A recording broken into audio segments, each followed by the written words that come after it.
오늘 하나님께서 우리에게 주시는 말씀은 디모데전서 1장 12절로 17절의 말씀입니다. 신약 디모데전서 1장 12절부터 17절까지의 말씀입니다.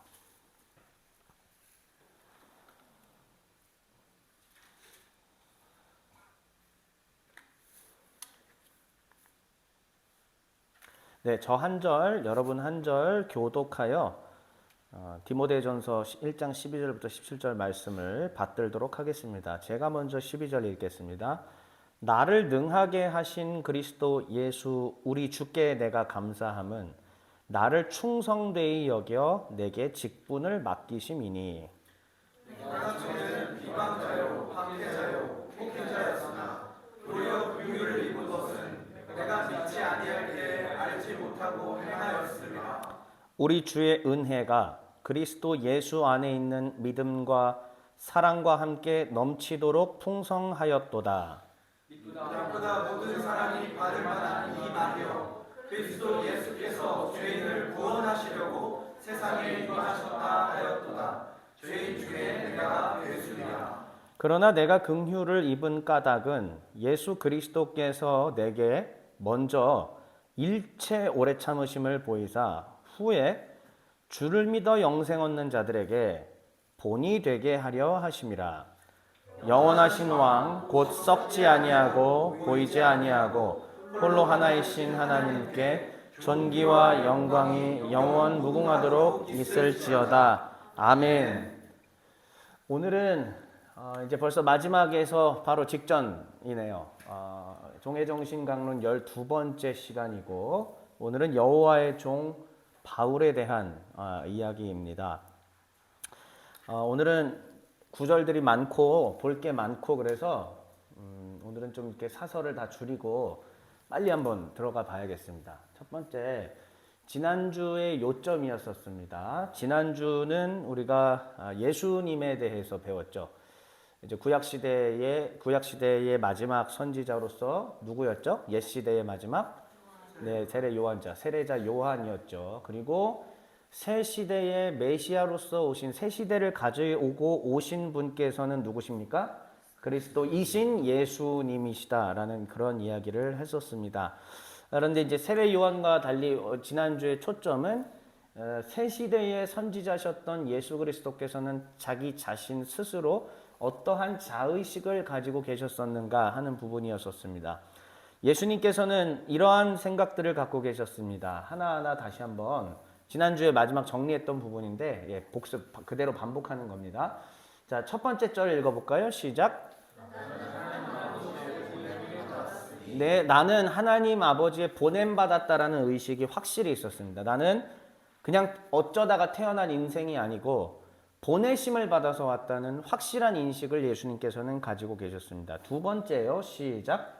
하나님 아버지의 뜻을 분별하고 대언하며 오긴 왔는데 보냄받아 왔는데 할 일이 있었던 것입니다. 그것은 뭐냐면 이 세상을 지으시고 이스라엘을 선택하시고 율법을 수여하셨으며 그를 통해서 열방 가운데 빛을 비추라 명하신 그 성부 하나님께서 원하시던 뜻을 예수께서 분별하고 그것을 사람들한테 대언하기 위함이었다라는 말씀이었었습니다.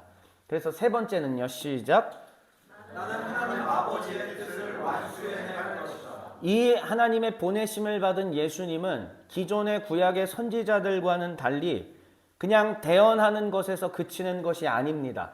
선지자들은 대언하는 것으로 끝이에요. 하지만 예수님은 대언에서 멈추지 않고 하나님 나라를 실제로 만들어 내시는 분이시다.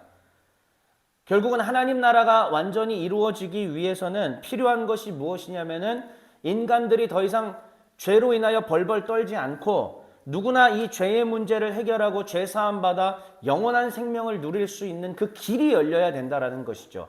그런데 이것은 엘리야도 할 수 없고 엘리사도 할 수 없고 그 이전에 대단했던 모세라도 할 수 없었던 일입니다. 오직 누구만 가능한 것이냐? 하나님의 아들만 가능했던 일이다라는 것입니다. 그런데 예수님께서는 마지막 요한복음의 대제사장적 기도에서도 분명히 드러나셨던 것처럼 난 지금 괴롭지만 당장 이 잔을 피하고 싶지만 안 피한다. 왜요? 보내신 아버지의 뜻을 이루어야 하기 때문에. 그것은 무엇이냐? 죽음을 경험하셔야 되고 다시 살아나셔야 됩니다. 결국은 이 가장 간단하면서도 어려운 메커니즘을 이루어야 했기 때문에 그분은 두려움 가운데에서도 그 길을 갈 수밖에 없었다라는 것이죠. 그리고 마침내 그분은 다시 살아나셔서 지금까지 살고 계시니 우리는 그분을 누구라고 말할 수 있습니까? 누굽니까? 네, 예수님은 곧 하나님이시다라는 것이 바로 지난주에 우리가 내렸던 이 결론입니다. 자, 그렇다면 이제 오늘부터 바울의 이야기가 시작이 되는데 한번 잘 생각해 보세요. 이 이전에 세례 요한 그리고 세례 요한 이전까지에 있었던 선지자들의 그런 여호와의 종들의 사역은 결국은 예수 그리스도의 오심까지였었습니다. 그리고 이걸 준비하는 작업들이었죠. 근데 이제 바울의 사역은 얘기가 달라요. 왜죠? 하나님의 나라를 성취하신 분이 다 성취시켜 놓으셨기 때문에 이 성취된 하나님의 나라를 도대체 일반 백성들에게 어떻게 알릴 것이며 이스라엘 사람들이 머릿속에 가지고 있었던 잘못된 왜곡된 생각들을 어떻게 개조시켜 놓을 것이며 그래서 실제적으로 이 개념들을 어떻게 이 땅 가운데 뿌리 내리게 할 것인가 초점이 달라지는 겁니다. 엘리야도 엘리사도 호세아도 요엘도 아모스도 예레미야도 결국은 그 시대 속에서 하나님의 필요한 일들을 하는 거였지만 바울은 시대에 역시 매여 있습니다만 그러나 시대를 초월하신 그리스도께서 이뤄놓으신 그 일을 전해야 되는 일을 했기 때문에 기존의 구약의 선지자들과는 전혀 다른 개념으로 일을 해야 되는 상황이 연출될 수밖에 없었다라는 것입니다. 즉 모든 게 다 계시가 된 상태에서 다 이해하고 접근하는 겁니다. 그래서 오늘 제가 지금 제가 하는 말이 아직도 아리송할 건데 이 뒤에 나와요.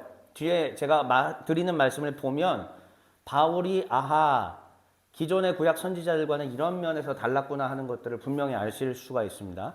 그래서 오늘은 바울의 생애를 아주 간단하게 살펴보고 그 다음에 두 번째가 핵심이에요. 두 번째 한번 읽어볼까요? 시작. 바울은 뭔가 깨달았습니다. 근데 이거는 기존의 구약 선지자들과는 달라요. 심지어는 세례 요한도 몰랐을 겁니다. 이거는 예수님의 부활과 승천 이후의 일이기 때문에 근데 바울은 비로소 그때서야 깨달았습니다. 그리고 이 깨달음 가지고 자기가 평생을 걸어서 30여 년 동안 젊음의 시기를 다 던져서 사람들에게 이걸 알리는 작업들을 한 것입니다.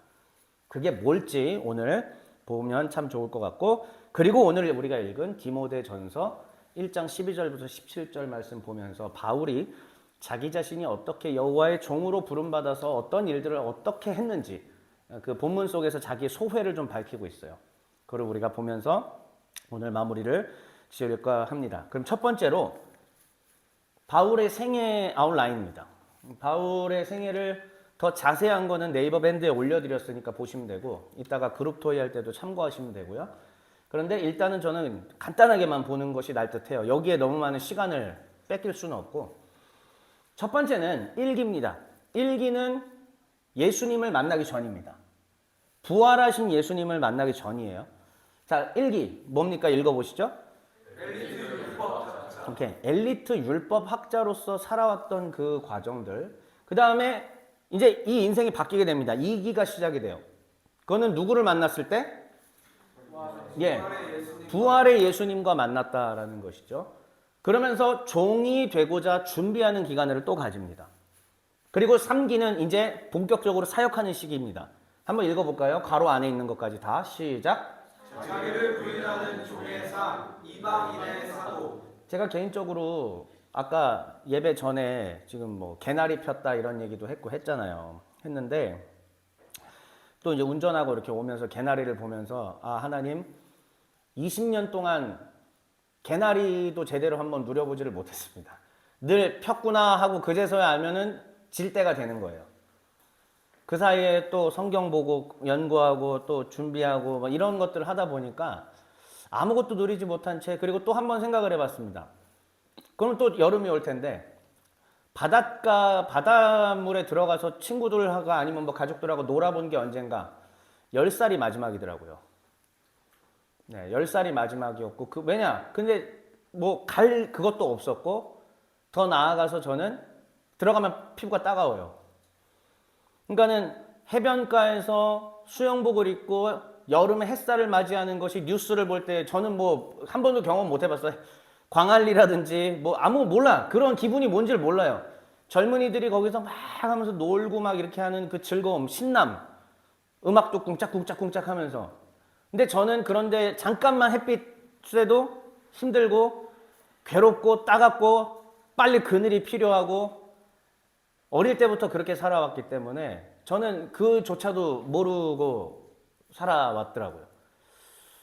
그런데 처음에는 그래서 운전하고 오다가 개나리 보고 또 갑자기 생각이 여름에 거기까지 닿아서 하나님, 내 인생은 참 죄송해요. 거지 같습니다. 내 인생은 참 거지 같습니다. 근데 그렇게 말씀드렸는데 오늘 준비한 말씀이 바울이잖아요. 바울은 제 3기 한번 다시 보세요. 다시 읽어볼까요? 시작. 부르신 분 때문에 자기 삶을 다 포기하고 산 사람이에요. 바울이 살았던 그 지중해 지역, 얼마나 아름다운, 기후가 얼마나 아름다운 곳이에요. 뭐 오가면서 꽃은 봤겠죠. 오가면서 열매도 보고 먹었었을 거고. 하지만 바울이 정말 그것을 온전히 자기 즐거움으로 누리며 산 적이 있을까? 어린 시절 빼고요. 일기 때 빼고요. 아마 그런 생각들을 좀 해보게 되었습니다. 그래서 저는 억울하다, 좀 그렇다라는 고백을 하나님 앞에 드리면서도 한편으로는 바울을 생각하면 또 내가 뭐 아쉬운 게 있나, 뭐 부족한 게 있나, 네, 이런 생각을 또 오늘 오면서 한번 해보게 되었어요. 자, 그러면 바울의 생애 짧게 하나씩 한번 볼게요. 1기 율법학자, 엘리트 율법학자 이야기입니다. 오늘은 성경을 많이 보여드릴게요. 사도행전 22장 안에서 다 찾았습니다. 일단 왜요? 여러 군데에서 나눠지기보다 바울이 자기 자신이 쭉 설명하는 지점이기 때문에 그냥 이 쭉 설명하는 내용 한번 들어보는 것이 좋겠다. 바울 스스로 증언하는 거니까. 자, 천부장 앞에 섰고 그리고 유대인들이 바울을 죽이려고 이런 그냥 살기 등등한 그런 상황 가운데 이제 처음에 천부장하고는 당연히 그리스어로 얘기를 하다가 내가 유대어로 이제 좀 백성들 앞에서 얘기할 수 있게 좀 도와달라. 그렇게 하시라. 그래서 유대인들 앞에서 바울이 자기 이야기를 하는 거예요. 자, 바울이 1기 엘리트 율법학자, 얼마나 반듯하게 사회 지도층으로 특권층으로 살아왔는지 여러분들이 직접 한번 보시면 되겠습니다. 3절 4절 읽어보세요. 시작. 이 성에서 자라 가말리엘의 무안에서 우리 조상의 율법의 엄한 교훈을 받았고 오늘 너희 모든 사람처럼 하나님께 대하여 열심히 있는 자라. 내가 이 돌을 박해하여 사람을 죽이기까지 하고 남녀를 결박하여 고개에 넘겼노니. 색깔 표시만 일단 주목해보죠. 첫째, 어디 문화생이었다? 가말리엘. 이 당시에 유대 학파들은 크게 두 가지 있었다고 제가 말씀드린 적이 많아요. 하나는 샴마이 학파가 있고 하나는 힐렐 학파가 있었어요. 이 가말리엘은 아마 힐렐의 손자였을 겁니다. 근데 이제 그러면은 그 가말리엘의 문화생이었다라는 얘기는 뭐냐면 힐렐 학파의 계보를 정통으로 이은 사람이라는 뜻이죠. 그러니까 오늘날로 따지면은 우리가 막 연구하고 자기가 글을 써내도 여러분 DC 인사이드 같은 커뮤니티에 내가 아무리 뛰어나게 글을 써봤자 인정받습니까? 안 받잖아요. 결국은 그거는 어디에 써야 인정받을 수 있어요? 학술지. 정식으로 인정받는 그런 그 공신력 있는 기관지에다 써야만 인정받을 수 있는 것처럼 바울은 그냥 이렇게 그 커뮤니티에 글 쓰는 사람 수준이 아니었던 겁니다. 바울은 정통 학문이 계보가 있었던 그런 사람이고 또한 빨간 글씨 땅에 어떠한 그 학풍 속에서 배웠다? 그렇습니다. 율법의 엄한 교훈을 받았던 사람이기 때문에 이 4절의 이 예수 그리스도를 전하는 도죠. 예수 그리스도 믿는 사람들을 자기가 잡아 죽이기까지 했다는 뜻이에요. 그렇게까지 살아온 사람이 바로 바울이다. 되게 긴 여러 가지 이야기들이 있지만 다 줄이고 그래서 두 번째로 이제 엘리트 율법학자였는데 그의 인생 가운데 변화가 찾아오기 시작을 합니다. 그것이 무엇이냐면 부활의 예수님과의 만남이 있었던 것이죠. 자, 사도행전 22장 계속 이어서 바울이 쭉 설명을 하는데 6절부터 8절 그냥 쭉 읽어보세요. 소리내서 시작. 하는 중 다메섹에 가까이 갔을 때 오전쯤 되어 오래된 하늘로부터 큰 빛이 나를 둘러 비치매 내가 땅에 엎드러져 들으니 소리 있어 이르되 사울아 사울아 내가 왜 나를 박해하느냐 하시거늘 내가 대답하되 주님 누구시니까 하니 이르시되 나는 네가 박해하는 나사렛 예수라 하시더라. 꼬였습니다. 갑자기 자신의 의지와는 상관없이 인생 가운데에 누군가가 찾아온 것이죠. 다시 말씀드립니다. 자기 인생과는 자기 의지와는 의도와는 전혀 상관이 없었어요.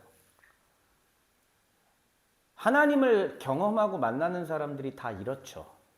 대부분이 그렇습니다. 저도 하나님께 20대 초반에 부름받았을 때 이건 아니야, 이건 꿈일 거야. 시계를 하루 전으로 돌리고 싶다. 제가 얼마나 그렇게 말했는지 몰라요. 왜요? 돈 많이 벌고 싶었으니까. 명예를 얻고 싶었으니까. 편안하게 골프도 치고 이러고 살고 싶었으니까. 그런데 내가 주의 일을 하는 사람으로 부름받는 순간부터 의지적으로 이런 것들을 버리고 살아야 된다는 거 알잖아요. 그게 싫었던 거예요. 그러니까는 하나님 앞에 못한다고. 바울에게 이런 일이 벌어졌습니다. 그리고 나서 바울은 이후부터 여러 시간 동안에 여기 갔다 저기 갔다 준비를 좀 합니다. 자세한 얘기들은 또 그거를 줄일게요. 그거는. 자, 그리고 나서 바울의 세 번째 제 3기 삶은 이제 하나님의 부르심 가운데 주님이 주 예수 그리스도의 부르심 가운데 험난한 길을 가기 시작합니다. 이제 자기를 다 부인하는 거예요. 꽃 구경도 해수욕도 뭐 어떤 것도 다 누릴 수가 없는 늘 동족들인 유대인에게 쫓겨다녀야 되고 언제 돌날 나올지 모르고 언제 칼 맞을지 모르고 그런 삶을 바울은 자기의 의지와는 상관없이 갔다는 거예요. 여러분 이거 다시요. 자신의 의지와는 상관없는 하나님의 부르심 가운데 이 길을 갔다는 것입니다. 21절 말씀 읽어볼게요. 시작. 너로 이르시되 떠나라 내가 너를 멀리 이방인에게로 보내리라 하셨느니라. 네, 하나님께서는 바울에게 예수님께서는 바울에게 분명한 범위를 주셨어요. 사역의 범위를. 누구요? 이방인 사역입니다. 딱 봐도 쉽겠어요? 어렵겠어요? 네, 한숨 나와요.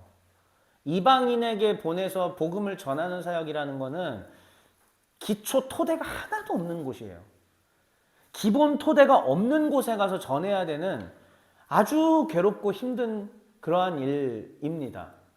그런데 하나님은 바울을 다 준비시켜 놨기 때문에 아마 보내셨겠죠. 그래서 엘리트 율법학자 시기에 이미 학문적인 준비가 됐고요. 사고력이나 그리고 헬라어, 그 다음에 유대의 어떤 경전들 이해가 됐고, 그 다음에 2기 때에 앞서 있었던 2기 때 예수님과 만나고 그 다음에 은둔 생활을 좀 하면서 여러 가지 자기가 깨달았던 것들을 정리해 나가는 시간들을 가졌습니다. 그때의 바울이 두 번째 깨달음이 왔던 것이죠. 자, 이미 구약의 율법에 대해서는 박식해요. 그런데 거기에 뭐가 하나 추가가 된 거죠? 하나님의 빛이, 부활하신 예수님의 빛이 임한 거잖아요. 자, 근데 여러분 잘 보세요. 유대인들은 어떻게 살았죠? 부활하신 예수님은 여기에 전혀 개입시키지 않은 율법적 삶만, 이 이스라엘의 그동안 전통적으로 내려오던 모세의 율법만 갖고 살았는데 지금 바울에게는 여기에 자신의 의지와는 상관없는 주님의 빛이 온 거예요. 자, 그렇다면은 두 가지의 체험이 다 있는 사람입니다, 이 사람은. 그러면 어떻게 할까요? 이 두 가지를. 융합하겠죠. 오늘날로 따지면 융복합하겠죠. 그러면서 분명히 예수는 죽었는데 살아서 지금 왔고 내 눈이 멀어버렸고 이거는 정상적인 어떤 그 과학적인 걸로는 설명이 안 되는 일이 일어난 거잖아요. 분명하게 자기가 영적인 경험을 했기 때문에 예수님이 살아있다라는 것을 부정할 수는 없어요. 그런데 자기가 그동안 한평생 해왔던 율법이 있어요. 이게 두 개가 그렇다면은 연속이 이루어지지 않으면 불연속이라면 이거는 바울은 미쳐버리는 거죠. 그런데 예수님께서 이 땅 가운데 오셔서 하셨던 얘기가 뭐냐면 나는 율법을 폐하러 온 게 아니다. 이 말은 뭐냐면 나는 율법 연속성으로 온 자다라는 얘기예요. 그러면 바울 입장에서는 해결이 되는 겁니다. 뭐냐? 율법. 이 율법은 예수님하고 충분히 어떻게 할 수 있다? 연계할 수 있다는 뜻이에요. 충분히. 자, 그러면 자기가 지금 율법의 전문가죠. 굉장히 박식하죠. 근데 부활하신 예수님에 대한 체험까지 했죠. 시간이 좀 필요한 겁니다. 그래서 바울은 바로 사역에 뛰어든 것이 아니라 아라비아에도 가고 다소에 가서 자기 고향인 다소에 가서도 또 시간을 보내고 은둔 생활을 좀 보내다가 나중에 바나바가 때가 되니까 어떻게 해요? 컴온 와 일할 때 됐어 이제 이렇게 된 겁니다. 그 기간 동안에 바울이 깨달은 바가 있습니다. 이 깨달은 바는 사실 우리가 기독교에서 기독교를 이해하기 위해서는 이 바울의 깨달음을 모르고선 기독교 이해 못해요. 근데 우리가 신앙생활 해오면서 바울의 이 깨달음이라는 관점에서는 얼마나 성경을 봤는가 별로 그러지 못했을 거라고 저는 생각을 합니다. 바울이 도대체 그 기간 동안에 무엇을 깨달았는가 전부를 다 다룰 수는 없습니다. 왜냐하면 그거는 제 영역 밖이에요. 저보다 훨씬 제가 머릿속에 들어있는 것보다 훨씬 너머에 있는 큰 거라서 근데 저는 그중에 여러 학자분들의 열매를 조금씩 따먹었습니다. 조금씩 따먹어서 그것들을 요약해서 오늘날 우리 한국에 있는 또 저와 함께 종의 공동체를 이루어가는 여러분들 성도님들에게 이 바울의 깨달음들을 그 열매를 좀 요약해서 이제 먹여드리려고 하는 겁니다. 첫 번째 읽어볼까요? 시작. 예수님에 대한 이해. 예수란 도대체 누구인가에 대한 이 이해가 분명히 바울이 정립이 됐어요. 이 시기 동안. 두 번째 시작. 율법에 대한 네, 자기가 한평생 해왔지만은 근데 이것만 갖고는 해결이 되지 않는다라는 답답함 속에서 율법이란 무언가 율법에 대한 이해가 있었고요. 세 번째 좋습니다. 이 세 가지예요. 자, 한 번만 다시요. 첫 번째는 뭐? 예수님. 두 번째 율법. 세 번째 이스라엘. 예수님과 율법과 이스라엘이란 대체 무엇인가? 바울이 주님을 만난 이후에 종으로서 준비하는 기간 동안 깨달았던 그 내용에 대해서 조금 더 함께 들어가 볼게요. 오늘은 다시 말씀드리지만은 성경 구절이 많습니다. 성경 구절이 되게 많아요. 첫 번째, 예수님에 대한 이해입니다. 자, 일단은 첫 번째는 그 중에서도 첫 번째는 뭐냐면 예수님의 부활이에요. 이거는 바울이 직접 경험한 거기 때문에 뭐 논증 자체가 필요 없습니다. 그냥 내가 경험한 거예요. 내가 경험한 거기 때문에 여기에 대해서는 누구도 왈가왈부할 수가 없습니다. 저한테도 예를 들면은 누군가가 와서 계속 하나님이 살아계시냐 논증해봐라 라고 하면은 성경 가지고 논증은 할 수 있지만 저는 가장 강력한 경험은 제가 대학교 3학년 때 학교에 책 풀 때 요한 1서 말씀을 들으면서 왔던 그 영적 체험, 회심 체험. 정말 주님 앞에 내가 죄인임을 깊이 있게 깨닫고 돌아섰던 그때 그 경험. 이거가 너무 강력해요. 그렇기 때문에 저는 목에 칼이 들어와도 누구 앞에서도 살아계신 주님을 증언합니다 라고 얘기할 수 있어요. 바울은 바로 그런 겁니다. 예수님의 부활. 일단은 예수님에 대한 이해에 있어서 이분은 무슨 예수님이다? 부활하신 예수님이다. 그러니까는 곳곳에 다니면서 외쳤던 얘기. 예수님은 부활하셨습니다. 이것이 당대 유대 사회와 그 다음에 당대 그리스 로마 문화 사회에서 얼마나 허황된 이야기인지. 다시요. 그 사회에서 예수님의 부활, 아니 인간이 부활했다라고 하는 말을 전하는 것이 얼마나 허황된 일인지 우리는 알 필요가 있습니다. 그런데 바울은 자기가 직접 경험했기 때문에 예수님의 부활에 대해서 말하고 다닌 것입니다. 그러면서 바울이 스스로 공부를 하기 시작했겠죠. 자기가 경험한 예수님. 그러면 이 예수님은 도대체 누구인가? 부활한 예수님을 다메섹 도상에서 자기가 만났는데 그래 이 부활한 예수는 누구인가? 예수님은 메시아다. 맞고요. 또 예수님은 한 단계 더 위, 메시아보다 위, 하나님의 아들이다. 그런데 더 나아가서 어디까지 갑니까? 예수님은 하나님이다까지 가는 거죠. 이게 훗날의 삼위일체 교리에 대한 것들을 만들어줄 수 있었던 거대한 모멘텀이 된 거예요. 그의 깨달음에서 그 움직임이 나온 거니까요. 그리고 그게 지금 우리의 정통 오르소독스 기독교가 만들어질 수 있었던 것이죠. 자, 다시요. 예수님의 존재, 즉 예수님은 누구다? 하나님이다라는 것을 깨달았고, 그리고 이 예수를 따르는 교회의 머리가 되신다라는 것을 또한 바울은 깨달았습니다. 머리가 된다는 말이 무슨 얘기예요? 예수님이 예를 들어서 교회와 분리되어 계신다면 교회는 능력이 없습니다. 그러나 그리스도께서 머리가 되실 때에 교회는 그 머리의 컨트롤을 받으면서 강력한 능력을 갖고 주님의 뜻을 이룰 수 있게 되죠. 그래서 골로새서 1장 18절은 이렇게 얘기하고 있습니다. 읽어볼까요? 시작. 그는 몸이 교회의 머리시라. 그가 근본이시요 죽은 자들 가운데서 먼저 나신 이시니 이는 친히 만물의 으뜸이 되려 하심이요. 네, 바울의 선언입니다. 골로새서는 예수님 그리스도가 누구신지에 대해서 밝혀놓는 책인데, 편지인데 교회의 머리가 되신다라는 것을 분명하게 얘기하고 계시죠. 아, 예수님은 교회의 머리시구나. 바울의 깨달음입니다. 그러면은 예수님은 도대체 왜 이 땅 가운데 오셨나? 여기에 대해서도 정립을 해야 돼요, 바울이. 그랬을 때 어떻게 정립을 했느냐? 죄사함의 구원 사역을 이루기 위함이다. 그의 죽음과 부활, 제가 뭐 너무나 반복을 많이 하기 때문에 더 자세한 설명은 하지 않겠습니다.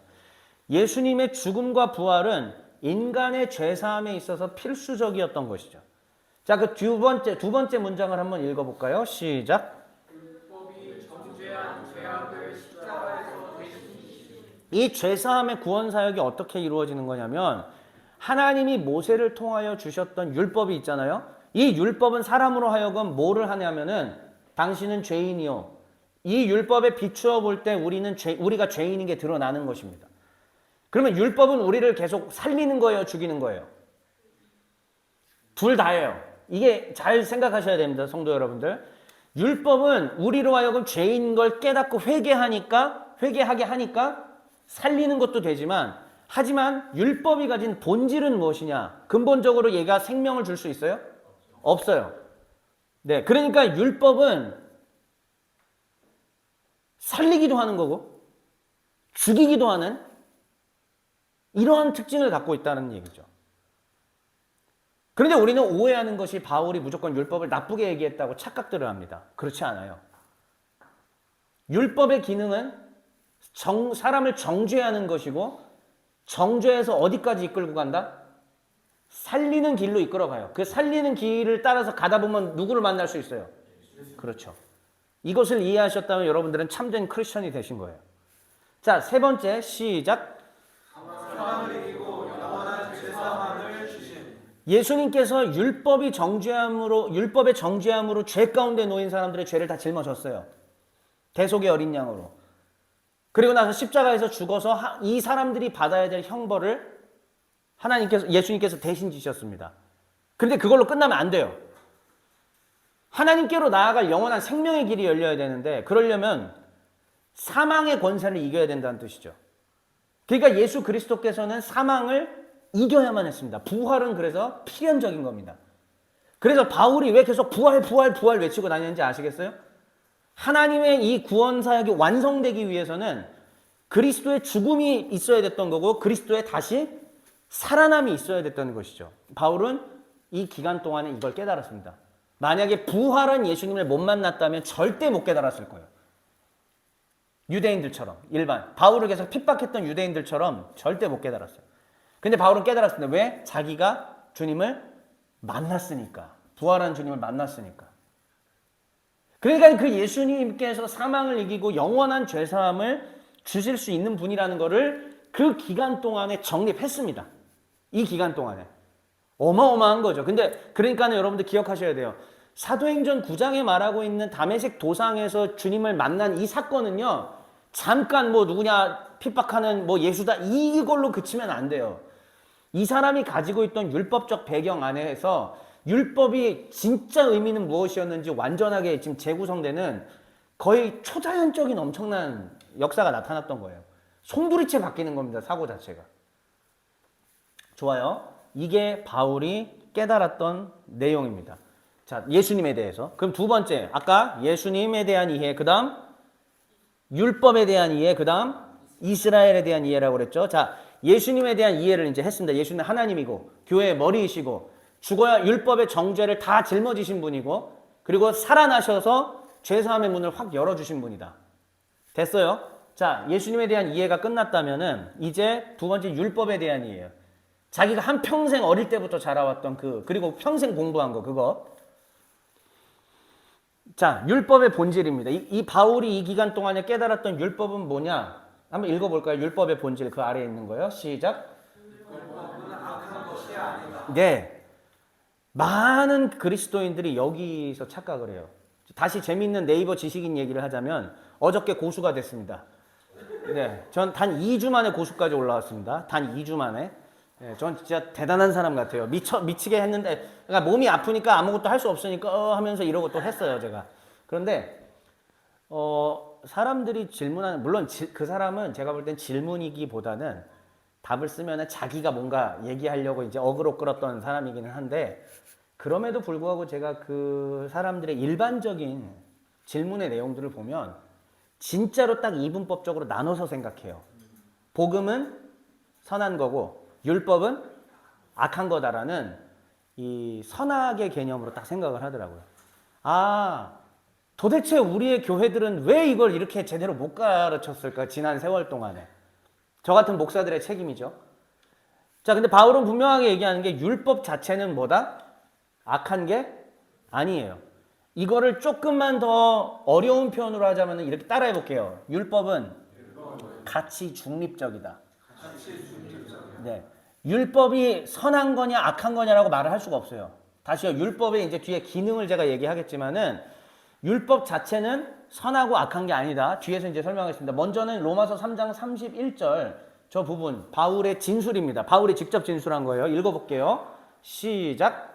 그런즉 우리가 믿음으로 말미암아 율법을 파기하느냐? 그럴 수 없느니라. 도리어 율법을 굳게 세우느니라. 바울은 단어를 가지고 이렇게 사용했다 저렇게 사용했다가 로마서 안에서도 여러 가지로 씁니다.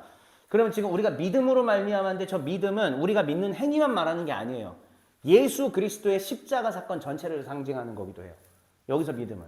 그러니까 믿음이 오셨다는 표현도 하거든요. 그러니까는 믿음으로 말미암아 예수 그리스도로 말미암아 율법을 파기하느냐라고 했는데 뭐라고 표현하죠? 그럴 수 없다고. 오히려 율법을 굳게 세우느니라. 예. 우리 종의 가족 여러분들이 이걸 분명히 아셔야 돼요. 딴 데 가서 뻘소리 하시면 안 돼요. 진짜. 성경이 말한 대로 합시다. 딴 데 가서 뻘소리 하면 안 돼. 안 그러면 자꾸 이단들에게 넘어가는 거예요. 자, 도리어 율법을 굳게 세운다. 그러면 바울 자신의 이 생각 속에서는 율법은 가치 중립적인 거예요. 대신 율법은 기능을 하는 거죠. 율법을 들이대면 무슨 일이 벌어지는 겁니다. 그게 뭐냐? 두 번째 율법의 기능입니다. 자, 이제 이 기간 동안 바울이 깨달았던 자기가 그동안 율법의 전문가로서 예수쟁이들을 얼마나 잡아 죽였어요. 주님 부활한 주님 만나고 예수님에 대한 이해가 먼저 되고 그 다음에 내가 그동안 추구해왔던 율법이 이렇게 잘못됐었구나. 아니 율법이 잘못된 게 아니라 내 사고가 잘못됐구나. 율법의 기능은 첫째로 읽어보세요. 뭐죠? 이게 선인지 악인지 즉 하나님 보시기에 의인지 죄인지를 드러내주는 시금석의 역할이다. 리트머스지의 역할이다라는 뜻이에요. 율법은. 그렇기 때문에 율법이 우리의 죄를 드러내서 회개하게 한다면 율법은 뭐 하는 거예요? 지금 기능을. 잘하는 거예요. 좋은 기능인 거예요. 근데 반면에 우리가 율법으로 나는 생명을 얻겠다라고 얘기해버리면은 율법 자체는 생명을 주는 능력이 없어요. 율법은 이제 뒤에 두 번째 걸 이제 자, 일단 두 번째 거 얘기할 거니까 이따가. 자, 먼저 선악의 기준을 제시하는 거에 대해서 바울이 로마서 3장과 4장에서 얘기한 걸 직접 보십시오. 3장 20절입니다. 시작. 그러므로 율법의 행위로 우리 앞에 의롭다 하심을 얻을 주체가 없나니 율법으로는 죄를 깨달음이니라. 율법으로는 어떻게 한다? 죄를. 자, 율법으로 죄사함 받는다? 율법으로 생명을 얻는다?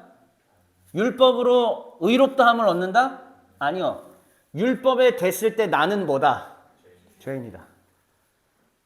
율법에 비추어 봤을 때 나는 의롭고 선한 일을 할 수가 없다. 나는 그런 존재다. 본질적으로 내면서부터 나는 근본적으로 부패하여 어떠한 선한 것도 없고 어떠한 선을 만들어낼 능력도 없고 의지조차 없는 그런 인간이다라는 것을 율법에 들이댔을 때 비로소 알게 되는 것입니다. 그러면서 어린 시절부터 율법을 이마에도 붙이고 팔목에 손목에도 메고 계속 들려서 하면은 이 자라나는 아이가 어떻게 자라나겠어요? 나는 죄인이로소이다. 오 주여 나를 긍휼히 여겨 주시옵소서. 이게 가능하겠죠. 그러면은 어떤 아이로 자라나는 거죠? 이 유대인 어린이는 하나님을 절대적으로 의지하는 아이로 자라나기 때문에 이 아이는 주님의 은혜로 그래도 생명을 얻을 수 있게 되는 거예요. 하지만 율법 자체가 그거를 주는 건 아니라는 거죠. 왜? 결국은 율법에는 제사 제도가 있는 거고 이 제사 제도로 인하여 죄사함을 받는 거고 제사 제도의 끝은 결국은 이건 그림자고 그 실체가 누구냐면 예수 그리스도이시니까. 이해가 되시죠? 4장 15절도 한번 읽어볼게요. 시작. 율법은 진노를 이루게 하나니 율법이 없는 곳에는 법도 없느니라. 사람이 그냥 사는데 이미 아담의 범죄 이후로 우리는 내면부터 부패한 근본적으로 전적으로 부패한 인간이라는 것이 우리가 기본적으로 신앙 고백으로 하고 있는 겁니다. 그런데 가만히 있으면 내가 부패했는지 아닌지 알아 몰라? 몰라요. 오늘날도 대한민국에 법률이 없다면 내가 죄를 짓는데도 죄인인지 모를 거예요 아마. 그렇죠? 죄형 법정주의라는 게 뭡니까? 일단은 이 법률이 있기 전까지 내가 이거를 저질러도 죄로 인정이 되지 않잖아요. 법률에 분명히 국회의원들을 통해서 법률이 통과돼야 그때 내가 죄인이 되는 거잖아요. 마찬가지입니다. 근데 하나님께서 만약에 율법을 주시지 않았으면 나는 계속 더러운 죄악을 짓고 있는데도 죄인인지 아닌지 몰라요. 그럼 그렇게 멸망해 가는 겁니다. 율법은 그래서 진노를 이루게 하는 거예요. 율법이 다가오면 어떻게 된다 사람이? 내가 죄인이었구나. 짜증나. 이런 반응이든지 오 하나님 용서해 주십시오. 이 반응이든지. 율법이 그래서 없는 곳에는 범법도 없는 거죠. 이해가 되시죠? 자, 그렇다면 선악을 분별하는 일을 지금 하게 했잖아요. 율법이. 선악을 분별해서 그 다음에 여기서 끝이면은 정말 답이 없는 게 율법이에요. 하지만 이게 어디로 인도해 준다? 두 번째, 요거 잘 읽어주세요. 어디로 인도한다? 하나님 뜻으로 인도해 줍니다. 자, 로마서 5장 20절 21절이에요. 읽어볼게요. 시작.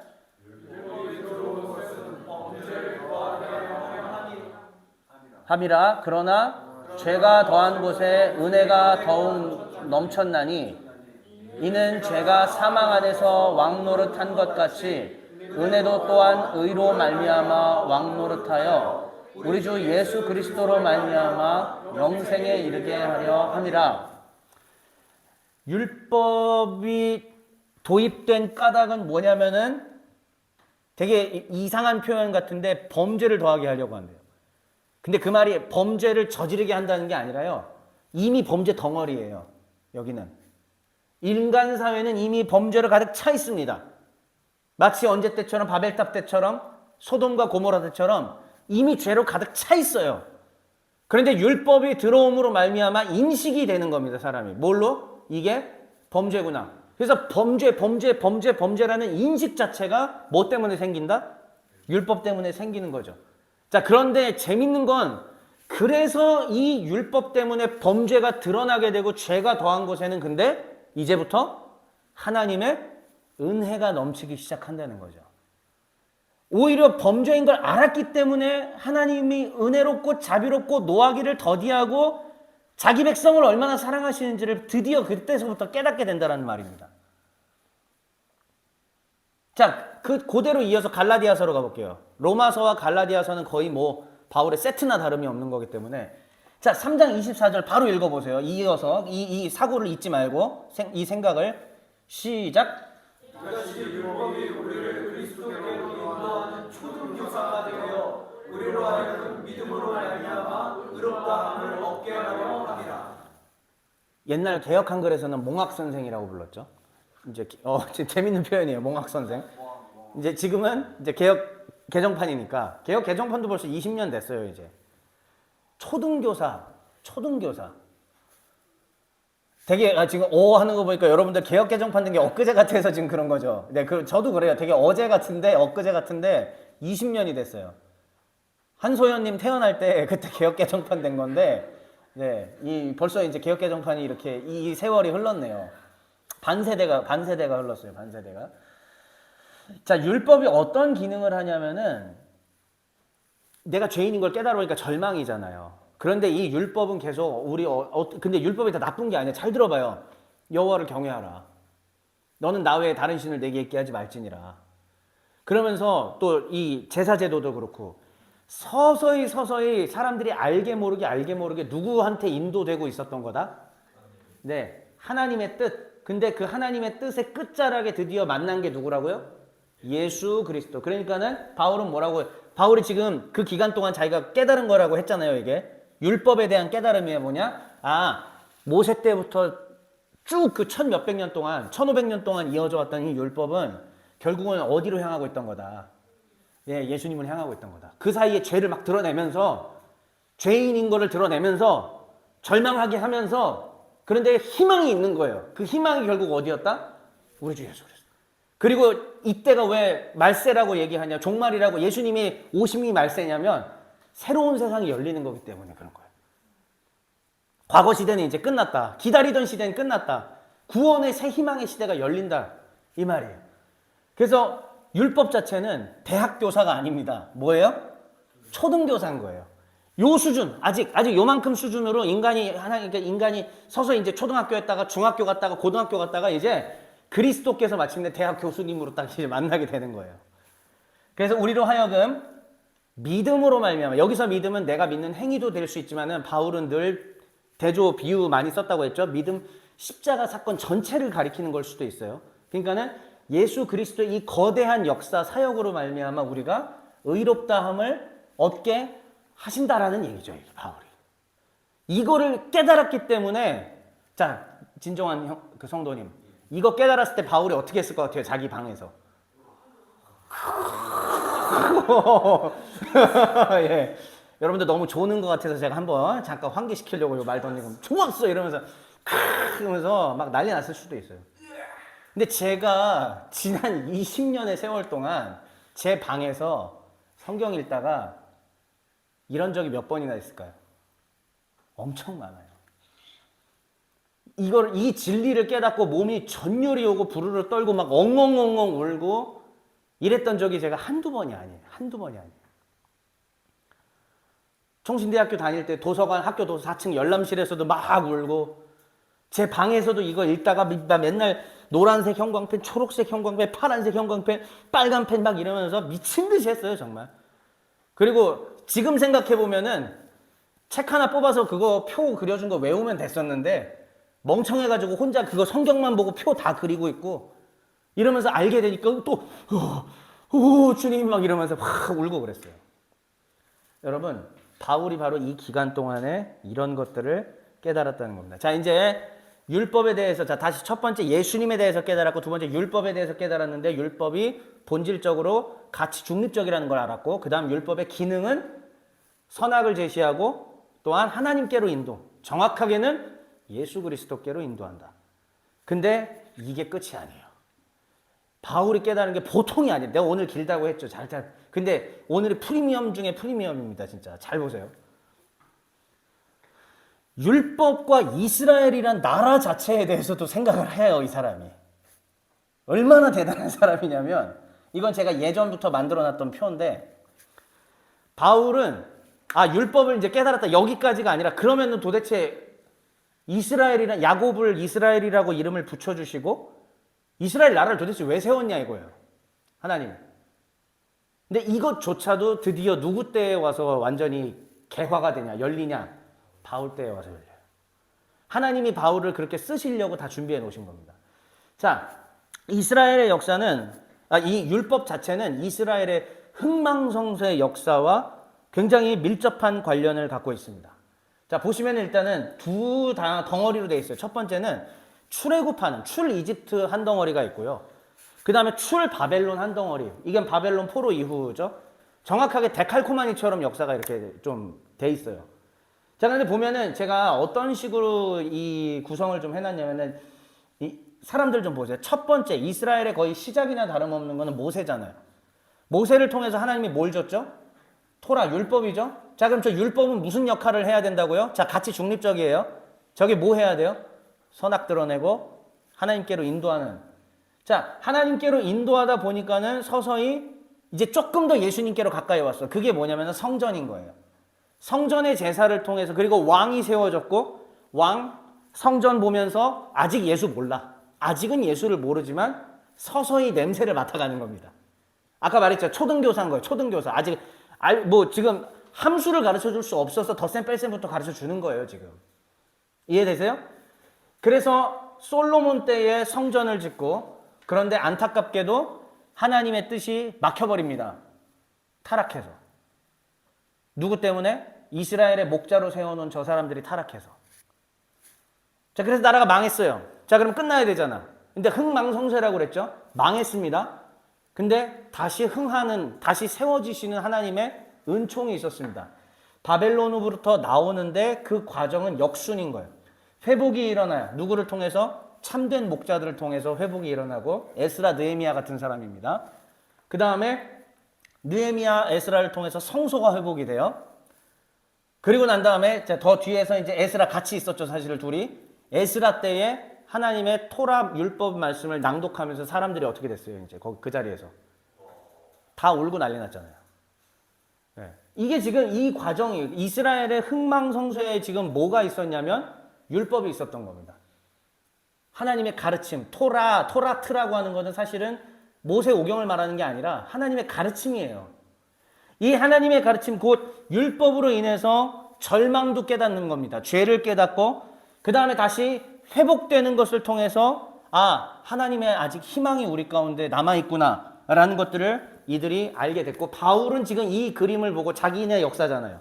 자기네 역사를 보고 우리 이거였구나. 그러면 핵심 뭐였다? 율법이었다. 자, 근데 요 앞서서 제가 뭐 설명했죠? 다시요. 율법이 뭔지를 설명했잖아요. 근데 이 율법과 이스라엘의 관계, 이스라엘의 역사의 흥망성쇠의 핵심엔 뭐가 있었다? 율법을 제대로 지키냐, 못 지키냐. 그래서 제가 종의 정신을 할 때, 여호수아 이야기할 때 뭐라고 얘기했죠? 여호수아의 핵심은 뭐였다? 율법책 낭독이었다고 제가 얘기했잖아요. 그걸 제대로 못했기 때문에 이스라엘이 망했다라는 의미인 겁니다. 자, 그런데 이제 세 번째입니다. 자, 아까 다시요. 첫 번째는 예수님에 대한 이해, 두 번째는 율법에 대한 이해, 세 번째는 이스라엘에 대한. 자, 이제 요거는 이스라엘에 대한 이해로 가기 위한 약간의 그 준비 작업이었습니다. 이게 이제 요 그림에다가 제가 하나 더 추가했던 거, 보신 분들이 뭐 덜어 있으실 건데 이거예요.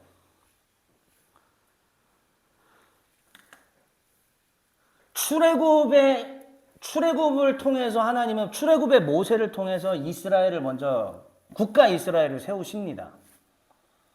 그 다음에 망했던 이 나라가 다시 하나님께서 토라를 세우시면서 바벨론으로부터 나와서 새 이스라엘로 에스라를 통해서 세우십니다. 이때도 역시 모세 때 토라였고 에스라 때 또 뭐였다? 토라였습니다. 자, 그런데 이제 잘 보세요. 이 진짜 핵심입니다. 이제 바울이 자기네 나라 역사, 구약 역사에 보았던 율법과 이스라엘이란 나라는 그림자야. 이걸 깨달아 버린 거예요. 자, 다시 보세요. 이건 실체가 아니라는 걸 알아버린 겁니다.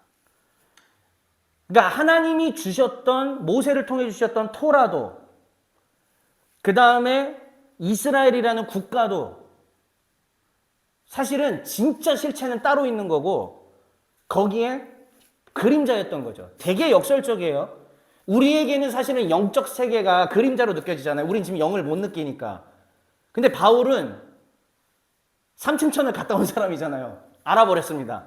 저게 진짜고 여기에 가짜라는 표현은 조금 제가 조심스럽고, 가짜는 아니고 그거를 그대로 비추고 있는 우리 애플 유저들이 많잖아요. 아이클라우드에 있는데 실체는 어디 있죠? 내 파일의 실체는 어디 있어요? 미국의 본사에 있죠. 그런데 제가 파인더를 열었을 때 파일 보면은 구름 표시 좀 이렇게 점점점으로 떠 있을 때 걔는 어쨌든 지금 요만큼 아주 적은 용량은 지금 현재 어디 있어요? 여기 있잖아요. 근데 얘가 걔예요, 걔가 얘예요. 맞긴 맞잖아요. 얘도 걔고 걔도 얘잖아요. 하지만 얘는 걔의 실체예요? 아니죠. 실체는 지금 어디 있죠? 예, 애플 본사에 있잖아요. 이렇게 설교하는 사람이 지구상에 몇이나 될까? 자. 진짜 그런 개념이거든요. 그러니까 내 컴퓨터에 차지하고 있는 파일은 아직 완전한 게 아니라 내가 그 구름 표시를 완전히 누르면 어떻게 되죠? 미국 본사에서 순식간에 보내줘서 다운이 되잖아요. 그러면 열리는 개념이지 않습니까? 우리가 지금 여기서 사진첩을 볼 때도 그런 개념인 거고요. 그렇죠. 클라우드 개념입니다. 실체는 뭐였냐면은 이 이스라엘과 율법의 실체는 자 보세요. 바울이 알아버린 겁니다. 예수님이 오셔야만 최종 완성이라는 걸 안 거예요. 이거 이해하시겠어요? 모세 때 줬던 율법 좋은 거예요. 나쁜 거 아니에요. 가치 중립적이긴 하지만 이것도 율법 맞아요. 하나님이 존귀한 도구로 쓰시는 율법인데 아직 완성본이 아닌 거지. 파일이 다 안 왔어요. 전체가 본사에서 안 와. 하늘 본사에서 안 왔어. 하늘 본사에서 온 거는 어떻게 결국 누가 완성시켜 주는 거예요? 예수님. 자, 그다음에 이스라엘도요. 팔레스타인이라고 하는 땅에 있었던 조그마한 나라. 시온산에 세워진 성전, 그리고 거기 그냥 강원도 크기 되는 조그마한 땅이잖아요. 이게 이스라엘이 아니었던 거예요. 아니, 이스라엘 맞아. 하지만 굉장히 일부. 정말 그냥 여기에 파일 잠깐 있다고만 알려주는 그 정도. 그 정도인 거죠. 실체는 실체는 뭐였냐면은 머리 되시는 예수 그리스도의 몸에 달라붙어 있는 백성들의 연합체가 이스라엘이었습니다. 이게 바울이 깨달은 거예요. 그러니까 진짜 이스라엘은 뭐다? 교회다.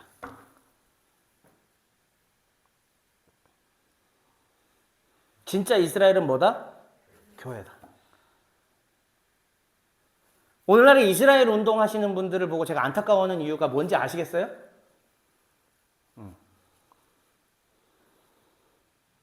그래서 여기서 보면은 출이집트로 시작했던 이스라엘이 조금 더 초등학교사에서 이제 중등교사로 가면은 출바벨론으로 확장이 되고, 그 다음에 이제 대학 교수 예수님께서 오셔서 확실히 가르쳐 주십니다. 출로마와 함께 진짜 참 이스라엘은 모세의 율법이 아니라 생명의 성령의 법으로, 로마서 8장에서 얘기하는 게 그거지 않습니까? 생명의 성령의 법이 죄와 사망의 법에서 너를 뭐 했다? 해방하였느니라. 이제 그 해방된 사람들의 연합체인 교회를 가리켜서 우리는 뭐라고 부른다? 이스라엘이라고. 그게 바로 참 이스라엘, 새 이스라엘이라고 우리가 부를 수 있는 겁니다. 첫 번째는 모세가 그 역할을 했고, 두 번째는 에스라가 그 역할을 했고, 이걸 완성한 게 누구다? 우리 주 예수 그리스도이십니다. 그래서 이거를 바울이 깨달은 율법과 이스라엘은 읽어보세요. 엔드는 과라고 읽으시면 됩니다. 시작. 여기 1번의 아래, 구약의 시작. 구약의 율법과 이스라엘은 실체가 아닌 그림자. 제가 방금 말씀드린 게 이 내용입니다. 이해되시죠? 성도 여러분들. 구약의 율법과 이스라엘은 실체가 아니라 그림자였다. 다음부터는 이거를 제가 아예 만들 때 애플 그걸로 딱 설명을 해야겠네요. 클라우드를 아예 그냥 그림을 다 보여주면서 애플의 은총을 입지 못한 자들이 아직 계실 거니까. 자, 그 다음에 이제 이 율법과 이스라엘이 그림자였다면은 실체. 바울이 제시한 새 율법과 새 이스라엘의 개념. 글씨가 많이 작네요. 죄송합니다. 어쩔 수 없이. 그럼에도 불구하고 가능하면 좀 보고 읽어주시면 고맙겠습니다. 자, 계속적으로 갈라디아서와 로마서로 이어지는 겁니다. 그러면 바울이 깨달은 새 율법. 새 율법은 뭐냐? 갈라디아서 5장 6절 읽어보세요. 시작. 그리스도의 안에서는 할례나 무할례나 효력이 없으되 사랑으로서 역사하는 믿음뿐이니라. 모세 때부터 내려와서 쭉 지금 현재 예수님 때 유대인들이 싸우고 있었던 게 뭐냐? 할례. 심지어는 예수를 믿는 사람마저도 예수를 믿는 유대인들은 뭐 받아야, 할례 받아야 된다 라고 주장하면서 자꾸 율법적 사고에서 못 벗어나고 있잖아요. 그래서 바울을 괴롭히기도 하고 공격하고 교회 안에 또 율법 지켜야 된다는 이상한 복음을 변질시켜버린 이런 가르침을 하고 있었거든요. 그러니까는 바울이 얘기하죠. 할례나 무할례나 이젠 더 이상 뭐다? 효력이 없다. 왜요? 이거는 이전까지의 구약 시대의 실체가 아닌 그림자로서의 율법에 매여 있는 생각이기 때문에 완성하신 분이 왔잖아요. 완성하신 분께서 마태복음에서 다 설명하셨잖아요. 누구죠, 그분이? 예수 그리스도. 예, 지저스 크라이스트. 그분께서 다 설명하셨잖아요.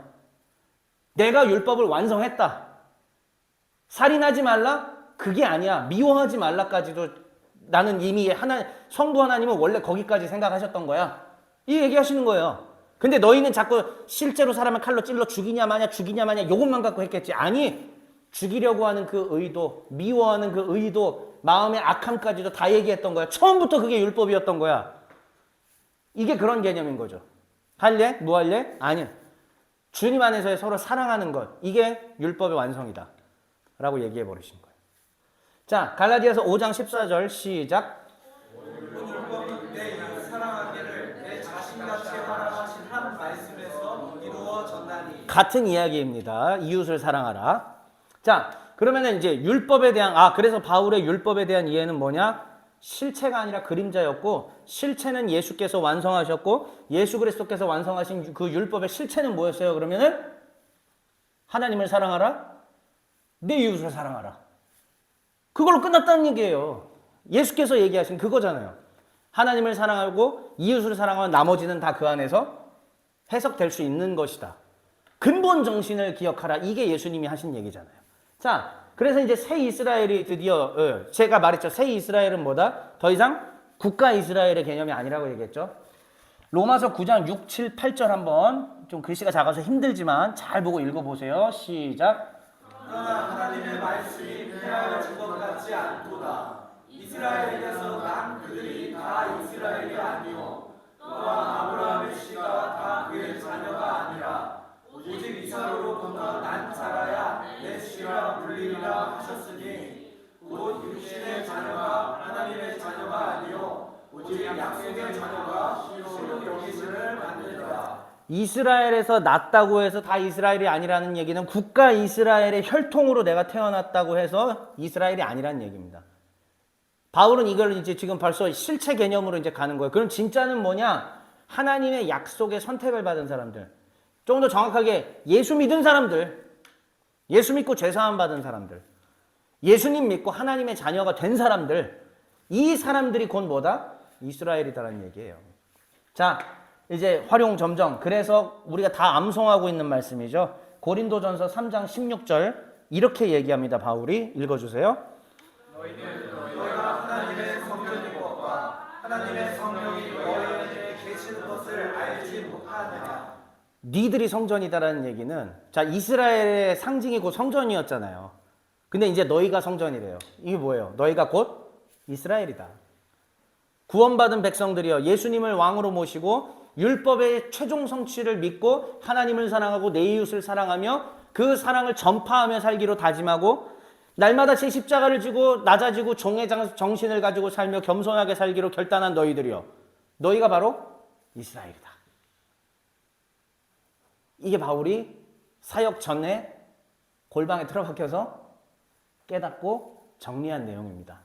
그러니까 로마서를 통해 갈라디아서를 통해 고린도 서신들을 통해 골로새서를 통해 에베소서를 통해 빌립보서를 통해 다양한 편지들을 통해서 자신이 정립한 이 깨달음들, 예수님에 대한 이해와 율법에 대한 이해와 이스라엘에 대한 이 이해를 가르쳐 줄 수 있었던 것입니다.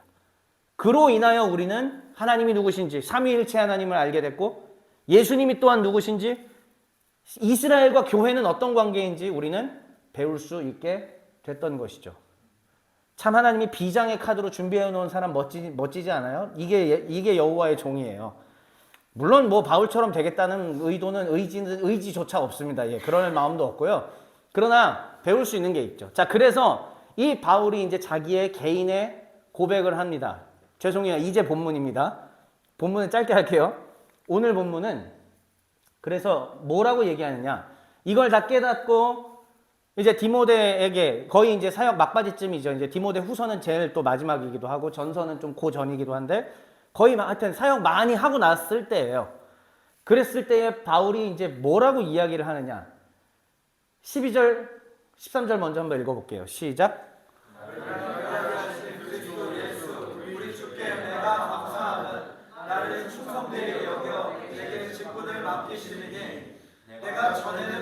비방자요 박해자요 폭행자였으나 도리어 긍휼을 입은 것은 내가 믿지 아니할 때에 알지 못하고 행하였습니다. 전에는 엘리트 율법학자 시절 1기 때는 알지 못했기 때문에 이걸 깨닫지 못했기 때문에 내가 박해도 하고 비방도 하고 사람 죽였죠. 그랬던 사람이었죠. 그랬는데 하나님께서 부활하신 예수님께서 찾아오시고 그 긍휼을 입었어요. 그리고 나한테 사명도 주셨습니다. 너는 이방인에게로 가라. 주셨잖아요. 나를 충성되이 여겨 내게 직분을 맡겨주셨기 때문에 이제 14절 읽어볼게요. 시작. 우리 주의 은혜가 그리스도 예수 안에 있는 믿음과 사랑과 함께 넘치도록 풍성하였다. 바울이 유독 사랑에 대한 그 얘기를 강조를 많이 하는 게 뭐냐면요. 자기가 그 주님의 사랑을 너무 깊이 체험해서 그래요. 자기 자신이 지금 얘기하자면 나 그렇게 나쁜 놈이었다고. 살인 현장에 있던 사람이잖아요. 그랬던 자기 자신이 이제 이렇게 변화받고 직분받아서 충성스럽게 감당할 수 있었던 게 얼마나 큰 은혜인가. 다 이게 하나님 사랑 때문이다. 율법을 완성하신 예수 그리스도의 사랑 때문이었다. 라고 고백을 하는 것입니다. 자, 미쁘다라는 말은 신뢰할 만하다, 믿을 만하다 이런 뜻이죠. 미쁘다 모든 사람들이 받을 만한 이 말이요. 그리스도 예수께서 죄인을 구원하시려고 세상에 임하셨다 하였도다. 근데 그 죄인들 중에 내가 대빵이다. 제가 대학교 3학년 때 아까 말씀드렸던 채플 시간에 요한일서의 설교를 듣고 소위 말하는 회심 영적 각성을 체험하면서 제가 신관 5층에 오래된 예배당에 가서 하나님 앞에 3시간 동안 이 장의자에다 이마를 찧어가면서 다 멍들 정도로 그때 제가 비명 지르면서 외쳤던 게 내가 죄인 중에 괴수입니다라고 얘기했어요. 어쩌면은 그렇게 체험하고 싶었던 간절한 영적인 경험이 저에게도 오긴 온 거죠. 하지만 소리가 들린 게 아니라 아무것도 보인 게 아니라 내 내면의 내 영혼에게 칼을 찔르시니까 그냥 너무 아픈 거예요. 그러면서 보인 겁니다. 바울이 저렇게 부활의 주님을 본 것처럼 저는 뭐 눈으로 보진 못했지만 내가 죄인 중에 괴수라는 걸 그냥 한 번에 알려주신 거죠. 그러면서 나도 모르게 그냥 막 거의 비명 질렀어요. 전 계속 3시간 동안 으아 비명 지르면서 여기 장의자에다 이마를 계속 찧었어요. 죽이라고 차라리. 난 더 이상 살 가치가 없습니다. 나는 비방자요, 박해자요, 폭행자요, 나는 모든 더러운 죄악을 다 지은 사람입니다. 라고 하나님 앞에 그렇게 외쳐대기 시작을 했죠. 뭐 실제로 제가 사람을 죽였겠습니까? 뭘 했겠습니까? 하지만 제가 살아오면서 미워했던 사람들, 욕했던 사람들, 난 괜찮은 사람인 척 했지만 사실은 누구를 업신여기고 있었던 거 다 드러나는 거예요. 그냥 다 드러나요. 토하고 싶을 정도로 정말. 그랬을 때 살아계신 하나님을 경험하고 그때의 구원의 감격. 아까 바울이 뭐라고 얘기했어요? 여기서? 잠시만요. 저 앞이었나 보네. 하여튼 죄사함. 그리스도께서 여기 죄인을 구원하시려고. 예수께서 죄인을 구원하시려고 세상에 오셨다. 제가 그거를 깨달은 거죠. 내가 죄인인데 나를 구원하시려고 오신 거구나. 비로소 그게 개인적으로 체험이 되고 경험이 되고 나서 제가 완전히 하나님 앞에 엎드리게 되고 그때의 감격이 2023년 3월 현재 지금도 진행형입니다. 바뀌지 않았어요. 조금도. 지금도. 어쩌면 바울처럼 저도 이 길을 계속 괴롭지만 갈 수 있는 이유는 그때의 그 경험 때문에 나를 종으로 부르신 주님 그것 때문에 가능한 것이지 않을까 확신을 합니다. 16절은 한번 같이 읽어볼까요? 시작. 그러나 내가 긍휼을 입은 까닭은 예수 그리스도께서 내게 먼저 일체 오랜 참으심을 보이사 후에 주를 믿어 영생 없는 자들에게 본이 되게 하려 하심이라. 예수님이 먼저 오래 참음의 본이 되셨고 바울도 오래 참으면서 견딜 수 있게 된 것은 예수님을 보고 그리고 저도 견딜 수 있는 것은 누구 등을 봤어요? 바울의 등을 봤죠. 말씀 속에서. 내 선배님이신 바울 사도의 등을 보면서 저도 견딘 겁니다. 그리고 여러분들도 그렇게 견디셔야 하고 그리고 우리 후손들에게 그 등판을 보여주셔야 돼요. 저렇게 사는 거구나. 저게 그리스도인이구나. 죄인 중에 괴수이지만 그럼에도 그리스도의 사랑으로 인하여 넉넉히 세상을 이기며 승리할 수 있는 게 이런 거구나라는 것을 우리가 보일 수 있어야 된다라는 말씀입니다. 17절 말씀 마지막으로 읽어볼게요. 시작. 영원하신 왕, 곧 썩지 아니하고 보이지 아니하고 홀로 하나이신 하나님께 존귀와 영광이 영원 무궁하도록 있을지어다. 아멘. 여호와의 종들에게는 찬송이 계속 있어야 된다고 말씀드린 거 기억나십니까? 바울은 찬송하잖아요. 이게 끊임없이 있어야 돼요. 성도라면. 오늘도 원망 가운데 입에 불평이 가득하고 하나님 어떻게 이러십니까? 그럴 수 있어요. 누구나 영적 사춘기가 있으니까. 그러나 정말 근본적으로 우리가 가야 될 성도의 길이란 무엇이냐? 종의 길이란 무엇이냐? 감사와 찬양. 정말 하나님의 이 위대하신 일을 보면서 높이는 나의 표현들, 이것들이 우리 가운데 넘쳐 흘러야 한다는 것을 사랑하는 종의교회 가족 여러분들 기억하시길 주의 이름으로 축원합니다. 그래서 오늘 본문을 정리하면 바울은 과거 회심 전에는 비방자, 박해자, 폭행자, 또 자기 자신이 죄인 중에 괴수라고 얘기했지만 회심한 이후에 바울은 주님께 직분을 받은 자요 또한 타인의 모범이 되는 자가 되었습니다. 이것은 예수 그리스도께서 오래 참으시는 인내의 모범이 되어주셨기 때문이고 또한 예수 그리스도께서 죄인을 구원하신 위대한 역사를 이루어 주셨기 때문입니다. 그리고 예수 그리스도께서는 죄인이었던 바울 그리고 저 여러분을 모범자로 세우셨으며 세우실 것입니다. 믿으십니까? 그 이유는 무엇이냐? 앞으로 구원받아야 될, 주를 믿어 영생을 얻어야 될 그 사람들에게 본이 되어야 되기 때문입니다. 마지막 정리입니다. 여호와의 종 바울은 제가 앞에 있었던 걸 또 한번 살펴봤어요. 그의 삶은 리틀 모세였고 리틀 여호수아였으며 또한 리틀 다윗이었고 결기가 넘치는 사나이였습니다. 리틀 여호수아라고 한 것은 무엇이냐? 여호수아 특징이 뭐였죠? 사람에게 잘 보이려 하지 않았다라는 말씀드렸죠. 여기 보면 내가 그를 대면하여 책망하였노라라고 갈라디아서 2장 11절 얘기했는데 그게 누굴까요? 저 사람이? 베드로예요. 교회의 대빵입니다. 대빵. 근데 바울은 쫄지 않아요. 아닌 건 아니라고 얘기합니다. 오늘날 그렇게 얘기하면은 결과가 참혹하겠죠. 근데 저도 비슷한 삶을 좀 살아온 것 같습니다. 그래서 언제나 말로가 좋지 않았죠. 자, 그 다음 결기의 사나이였습니다. 결기의 사나이. 사도행전 20장 24절 유명하죠. 내가 달려갈 길과 주 예수께 받은 사명 곧 하나님의 은혜의 복음을 증언하는 일을 마치려 하면은 나의 생명조차 조금도 귀한 것으로 여기지 아니하노라 라는 이 위대한 구절. 다 암송하는, 다는 아니지만 많은 분들이 암송하고 있는 구절이죠. 저도 늘 암송해서 이것을 되뇌이곤 했는데 생명조차 귀한 것으로 여기지 않고 결기를 갖고 갈 수 있었던, 우리가 앞에서 살펴보았던 그 모든 이 사람들, 여호와의 종들 다 갖고 있었어요. 선지자, 또 성전 예배자, 직무자들, 그 다음에 여호수아, 모세, 다윗, 다 바울의 이 한 사람 가운데에 이 모든 사람들의 특징이 다 있었던 것을 확인할 수 있었습니다. 그리고 이제 다음 시간에 바로 두 번째, 신약 성도들이 그래서 여호와의 종으로 사는 길. 신약 성도들이 바로 새 이스라엘입니다.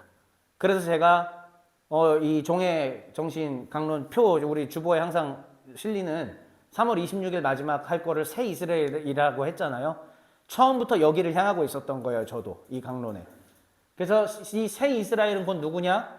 머리 대신 예수 그리스도를 모시는 몸인 교회인 우리들이에요. 신약 성도들이 여호와의 종으로 사는 길이란 과연 무엇인가? 다음 시간에 얘기하겠지만 저는 예수님의 가르침을 실천하는 것과 바울의 모범을 따라 실천하는 것으로 정리를 하려고 합니다. 우리는 2000년째 바울에게 빚을 지고 살고 있습니다.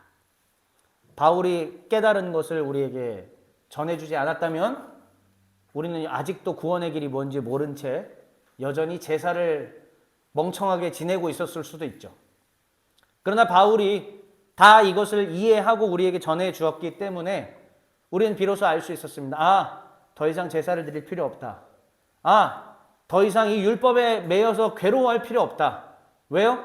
율법의 끝에 희망의 예수께서 계셨고 우리는 그 희망의 예수께서 이뤄놓으신 십자가의 구원을 받아들인 자들이 됐기 때문에 사랑하는 종의 가족 여러분들 그 은총을 마음껏 누리는 저와 여러분 되시기를 주의 이름으로 축원합니다.